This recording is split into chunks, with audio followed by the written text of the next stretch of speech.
அக்னி நட்சத்திரம் என்பது அக்னி பகவான் காண்டவ வனத்திற்குள் சென்று தன்னுடைய பசிப்பிணியை மந்த நோயை தீர்த்து கொண்ட காலமாக கூறப்படுகிறது.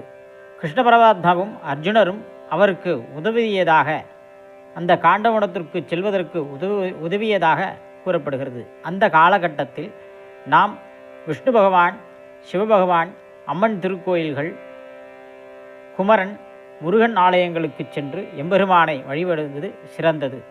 அதேபோல் சீதலாதேவியை வழிபடுவதும் சிறந்தது. அதேபோல் கோழையை தணிக்க வேப்பிலை, மஞ்சள் கொண்டு வீட்டை தூய்மை செய்வதும் மிகச்சிறந்தது.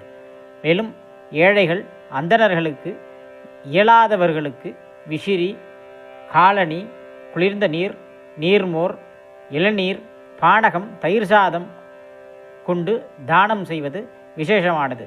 திருக்கோயில்களில் அபிஷேகம் செய்வித்து பெருமாள்களையும் இறைவர்களையும் இறைவிகளையும் குளிர்விப்பது மிகவும் சிறந்தது.